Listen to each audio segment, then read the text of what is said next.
Friend नमस्कार, स्वागत है आपका हमारे चैनल में। फ्रेंड आज हम लोग जानेंगे भूगोल का पार्ट 1। और ये हमारा जो सिलेबस में है वो तो हम लोग जान ही रहे हैं, क्योंकि आप तो प्ले लिस्ट में जान गए होंगे। तो प्ले लिस्ट में होगा प्रथम सौदिक परीक्षा, जेग मोड में जो प्रथम सौदिक परीक्षा होने वाला है उसके थ्रू जो सब्जेक्ट का जो चैप्टर है हम लोग ने उसका वीडियो बनाया है। तो फ्रेंड हमने अभी तक प्रथम सौदिक परीक्षा का हिस्ट्री और सिविक्स को समाप्त कर दिया है। अब हम लोग चलते हैं जियोग्राफी में। तो फ्रेंड ये जियोग्राफी का प्रथम अध्याय है, यानी कि संसाधन एवं विकास। तो ये हमारा पार्ट 1 है। फ्रेंड इसमें पार्ट और भी आएंगे। तो फ्रेंड अगर आप हमारे चैनल में पहली बार आए हो तो चैनल को सब्सक्राइब करके ही जाना। फिर क्लास 10 के वीडियो अच्छी मिलते हैं। तो फ्रेंड चलिए वीडियो को मज़ेदार तरीके से स्टार्ट करते हैं। तो फ्रेंड सबसे पहला प्रश्न है हमारा, हमारे पर्यावरण में मौजूद वस्तुओं की रूपांतर प्रक्रिया किसके अनुसंबंध में विद्वान है? तो इसका आंसर है फ्रेंड प्राकृतिक, प्रौद्योगिक तथा संस्थाओं के। प्रश्न 2 है फ्रेंड्स हमारा, प्रौद्योगिकी द्वारा प्रकृति के साथ कौन क्रिया करते हैं? तो इसका आंसर है फ्रेंड मनुष्य।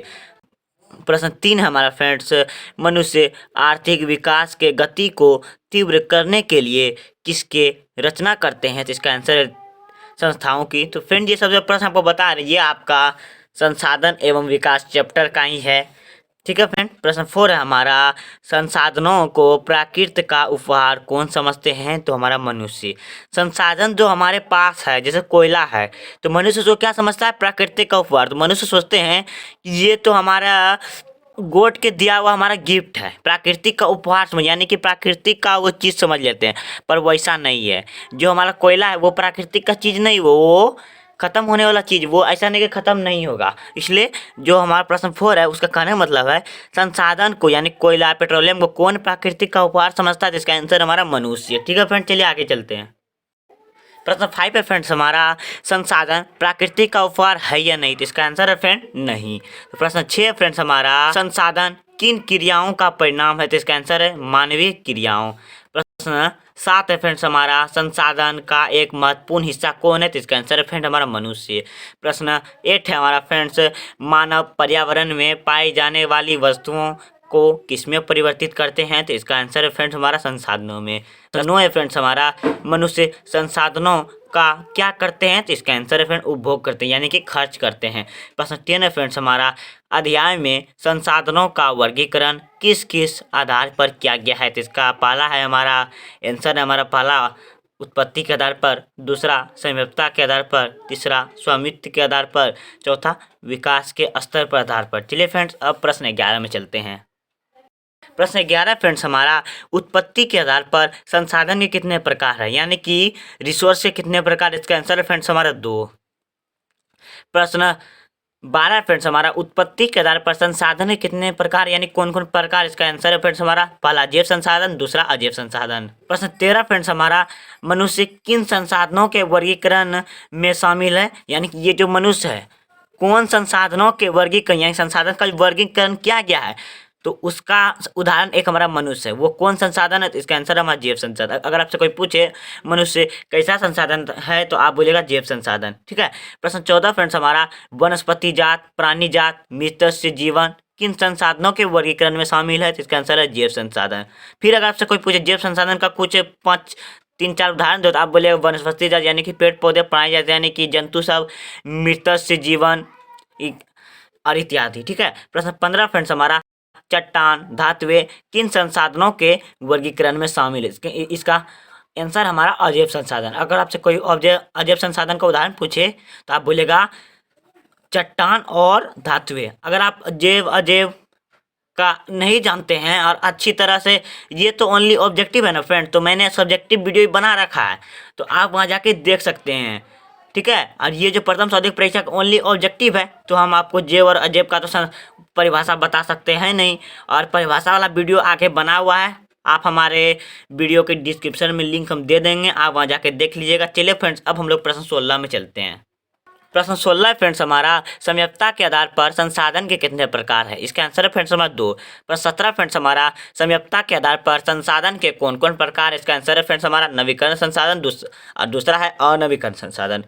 प्रश्न 18 फ्रेंड्स हमारा सौर ऊर्जा, पवन ऊर्जा किन संसाधनों के वर्गीकरण में शामिल है? वो हमारा नवीकरण संसाधन। नवीकरण संसाधन कोई उदाहरण पूछे तो आप बोलेगा सौर ऊर्जा, पवन ऊर्जा, यानी कि ऐसा संसाधन जिसको हम पुनः प्राप्त कर सकते हैं। आप ऐसा कुछ भी उदाहरण बोल सकते हैं जिसको हम पुनः प्राप्त कर सकते हैं, ठीक है। प्रश्न 9 है हमारा जल और वन किन संसाधनों के वर्गीकरण में शामिल है? तो इसका आंसर है नवीकरण संसाधन। प्रश्न 20 हमारा नवीकरण संसाधन को और किस नाम से जानते हैं? तो इसका आंसर है पुनः पूर्ति योग्य संसाधन। अगर आपको नवीकरण संसाधन कोई ना बोल के पुनः पूर्ति योग्य संसाधन बोल दे तो आप भी समझिएगा कि यही नवीकरण संसाधन नहीं बोला, क्योंकि नवीकरण संसाधन का ही दूसरा नाम है पुनः पूर्ति योग्य संसाधन। चलिए अब आगे चलते हैं प्रश्न 21 में। प्रश्न 21 फ्रेंड्स हमारा नवीकरण संसाधनों को किसमें विभाजित किया जाता है? इसका आंसर है सतत अथवा प्रवाह। प्रश्न 22 फ्रेंड्स हमारा खनिज, जीवाश्म ईंधन किन संसाधनों के वर्गीकरण में शामिल है? तो इसका आंसर है अनवीकरण संसाधन। प्रश्न 23 फ्रेंड्स अनवीकरण संसाधन में कौन कौन संसाधन शामिल है? तो इसका आंसर है पुनः पूर्ति योग्य संसाधन और अचक्रीय संसाधन। ये सब पूरा नवीकरण संसाधन, अनवीकरण संसाधन, ये सब पूरा डीपली से परिभाषा के साथ वीडियो बना हुआ है और ये हम आपको बार बार बोल रहे हैं कि ये प्रथम सैद्धांतिक परीक्षा बना रहे हैं ओनली, इसलिए ऑब्जेक्टिव है, ठीक है। और अगर आप डीपली में जानना चाहते हैं, परिभाषा सब जानना चाहते हैं, इसका वीडियो बना हुआ है, उसका प्ले लिस्ट भी है भूगोल, तो आप जाके देख सकते हैं। प्रश्न 24 फ्रेंड्स हमारा पुनः चक्र का एक उदाहरण है, तो इसका आंसर है धातुएं। प्रश्न 25 फ्रेंड्स हमारा अचक्र का एक उदाहरण है, यानी कि जीवाश्म ईंधन। देखिए पुनः चक्री और अचक्री किसमें पाया जाता है? अनवीकरण, यानी कि अनवीकरण संसाधन में धातुएं भी हो सकते हैं, जीवाश्म ईंधन भी हो सकते हैं, पुनः चक्री भी वस्तु हो सकता है और अचक्री वस्तु भी हो सकता है। चलिए फ्रेंड्स अब हम लोग प्रश्न 26 में चलते हैं। प्रश्न 26 है फ्रेंड्स हमारा स्वामित्व के आधार पर संसाधन के कितने प्रकार? इसका आंसर है फ्रेंड्स 4। प्रश्न 27 फ्रेंड्स हमारा स्वामित्व के आधार पर संसाधन के कौन कौन प्रकार है? इसका आंसर है फ्रेंड्स हमारा पहला व्यक्तिगत संसाधन, दूसरा सामुदायिक संसाधन, तीसरा राष्ट्र संसाधन और चौथा अंतर्राष्ट्रीय संसाधन। प्रश्न 28 फ्रेंड्स हमारा बाग, चरगाह, कुआं किन संसाधनों के उदाहरण में शामिल है?